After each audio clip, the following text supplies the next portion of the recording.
Je n'aime pas l'injustice. Bato peut perdre des fois que baza na monopole te. Bato oyo ba diffuser ba vidéo ya Mami Chibola eza bato peut perdre. Ya bato peut perdre. Ezaïe qui dit na bango.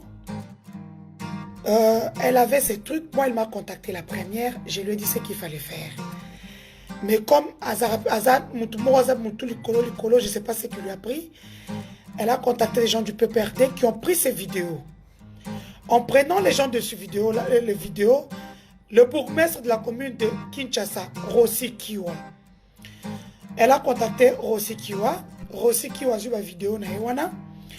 Rossi Kiwa a lobby à Okekutana SP Emmanuel Chadari. Bah comme il a PPRD. Arrivé au PPRD, il y a na mutuka, il y a Rossi Kiwa a maté na bureau ya SP Emmanuel Chadari. Je dis ce que la fille m'a dit. Abimina $2000. Dans ces $2000, à l'ongoli 800, il y a une commission à Bango. La fille est restée avec 1000. Nobo diffusé Moutakala et moi la moitié pour $1200. Binobo diffusé Moutakala et Mami Chibola pour $1200. Je n'aime pas l'injustice. Parce que Boyo Kanaki que ma vidéo wana ezaki payant. Bon c'est $50,000. Vite fait, bien fait. Sinon na kota sukamabe. Vous êtes entendu? Elle sait, on est dans le quoi là? Bazuye liboso na simana ba orifice nyonso. Je n'aime pas l'injustice. Vous êtes entendu? Elle a un problème. Vous avez un problème avec Mukuna. Boko qui était Akangi Bino Awa. La fille vous aide au prix de sa vie. Vous prenez les vidéos, vous les publiez. Vous les gens de PPRD. Rossi Kiwa, Claude Machala, je vous cite parce qu'elle vous cite dans ses propos. Sous-titre: Clinique Ngaliema, le sanctuaire des intouchables.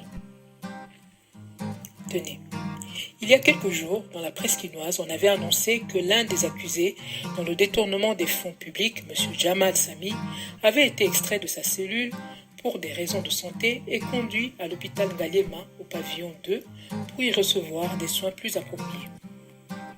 Mais des investigations menées ont révélé que derrière cette opération apparemment humanitaire, des milliers de billets verts ont circulé. Notre source affirme que l'opération commence à partir du sommet même du système judiciaire de la RDC, c'est-à-dire au niveau du gouvernement où le ministre de la Justice, M. Célestin Tundaya Kasende, PPRD, aurait empoché une bagatelle somme de $150,000. Mais la chaîne descend plus bas. 2 médecins de la clinique Ngaliema qui devaient établir les rapports médicaux bidons pour permettre l'opération d'extraction du prisonnier ont reçu chacun $50,000.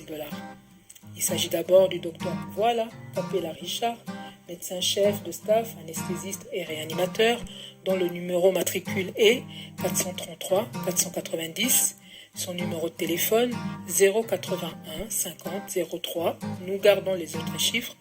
Il s'agit ensuite du cardiologue Limbole Bakilo Emmanuel, numéro matricule 600 643. Son numéro de téléphone est le 099 99 35. Nous cachons le reste. Il est ancien conseiller de Joseph Kabila. Selon notre source, qui est très introduite, des médecins de la clinique Ngaliema n'en sont pas à leur premier forfait de ce type. Il y a quelques mois, d'autres médecins de ce même hôpital ont établi le même genre de rapports médicaux de complaisance qui ont permis à M. Doli Makambo, kabiliste, condamné à 10 ans de prison pour meurtre, d'être lui aussi extrait de sa cellule à Makala pour être interné à la clinique Ngaliema depuis le 12 décembre 2019 dans une chambre VIP au pavillon 4, normalement réservée, tenez-vous bien, aux femmes enceintes. Il y est encore jusqu'à présent à la chambre numéro 420. Il n'y bénéficie d'aucune prise en charge médicale particulière, ce qui prouve que l'homme ne souffre d'aucune pathologie particulière ou en tout cas grave nécessitant une prise en charge urgente. Alors nous couchons ces lignes, notre source nous apprend que la même équipe de médecins qui s'est occupée du cas de M. Jamal a été mise à contribution moyennant d'autres enveloppes promises pour envisager la même opération en vue de tenter d'extraire à son tour Vital Kamerhe lui-même.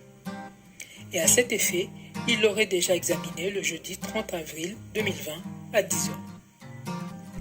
Un détail qui révèle le caractère mafieux de cette opération. Alors que dans son internement, Angalema M. Jamal a été testé négatif au Covid-19 le vendredi 1er mai, voilà que le samedi 2 mai, il est curieusement testé positif au Covid-19. Tout cela en moins de 24 heures et au courant du même week-end. Entre-temps, au lieu d'être pris en charge, vu son âge, 82 ans quand même, l'homme continue allègrement de recevoir des visiteurs et de se promener en short dans le jardin de la clinique sans bénéficier d'un traitement particulier.